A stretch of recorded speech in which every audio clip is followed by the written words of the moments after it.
When we install an advanced car audio system into a vehicle, we need somewhere to mount all of those new aftermarket amplifiers. But the question comes up, what materials should we use? How can we capture the right shape for our amplifier mounting board? What kind of screws or bolts should we use to mount the amplifiers to the amplifier rack? In this video, I'm going to be building this custom amplifier rack and taking you guys along for the ride, so let's get on into it. Now, a quick side note for you guys before we get things underway with making this amplifier rack. In a lot of the comments, you guys are always asking for me to do a build in a certain make and model vehicle. And what I want to point out is the process I'm going to show you guys in this video is something that can be applied to any vehicle. This is a Jeep Grand Cherokee and we're installing into the side of the rear trunk here. But if you had a truck, you could go behind the seat, you could go under the seat. If you had a car, you could go in the trunk on the floor. This process applies to all of those vehicles. So in the first video, I talked about how I was going to use these three different amplifiers along with the AudioControl DM810 digital signal processor.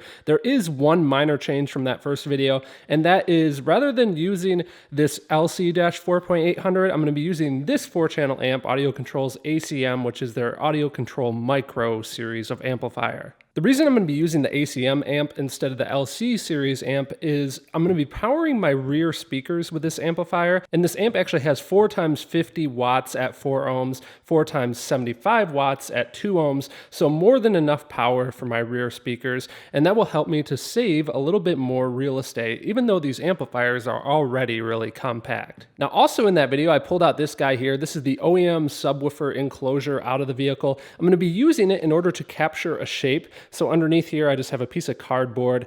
Let's get the process underway.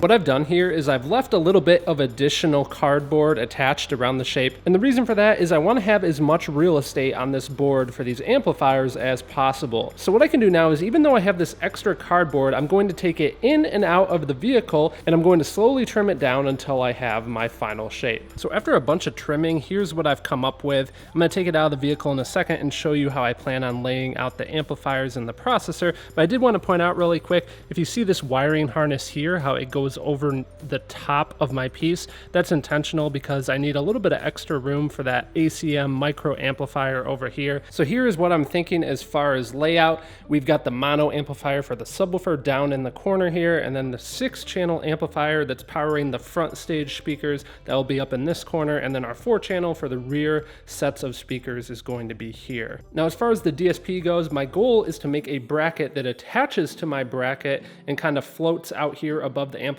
in this location. But the reason for this approximate location here is I'll still have access to these dials, I still have access to all of these dials, and as long as I'm careful, I think I'll be able to have all the RCAs connected in a way that they're routed nice and tight and they won't cover these dials either. And actually, you know what, while I was sitting here explaining it to you guys, I got to thinking that it was going to be probably an issue because the length of the RCAs coming out looking something like that would likely cover those dials. So I'm holding it in this area here, and I think that this might actually be even better. This is a compact space, so no matter what, if I had to access the wiring for the 6-channel amplifier, I would probably just have to pull the DSP out, but I think I'll design it in a way that it will just be a few fasteners and that I have extra slack, so maybe I can just kind of turn it like this if I did need to get some access into these locations here. But now that I'm looking at it, I like this location a lot better because I still have access to all of those, I have access to these, and I still have a nice amount of room, even with RCAs attached like this. Ultimately, I'll be making the main board for mounting the amplifiers out of this 3/4 inch thick PVC plastic, but because this is kind of pricey, I'm going to start with making a template for it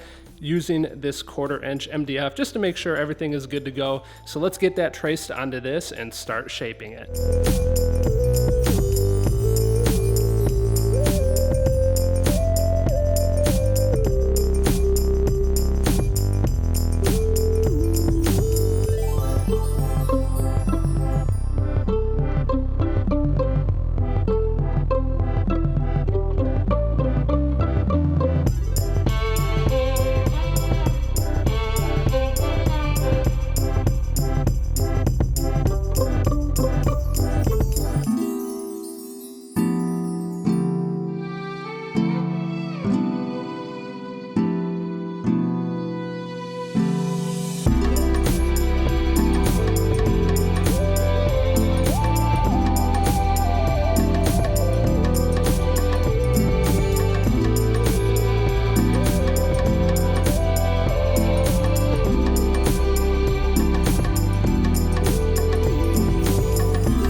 I've got all the woodworking steps complete to make the template piece for this amplifier rack shape. You can see that I've rounded all the corners, and here I've installed it into the vehicle. I drilled 3 different holes in order to pick up those factory mounting locations. Everything fits nice, just like I was expecting, so I can transfer this to my more expensive piece of 3/4 inch PVC.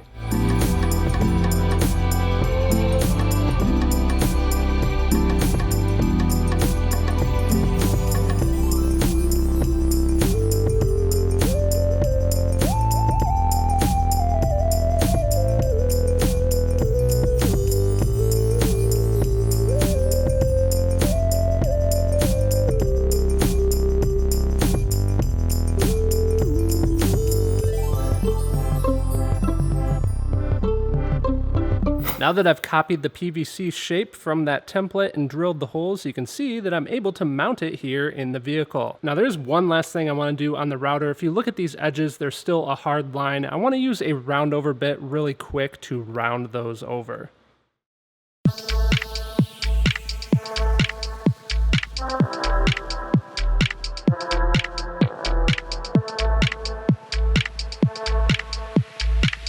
Now before I permanently mount the amplifier rack in here, there's a couple more things I want to do. You can see that there's this stuff here. This is the factory sound treatment, and this about shows the quality of this stuff. I mean, look, I'm able to easily peel it off all in one piece.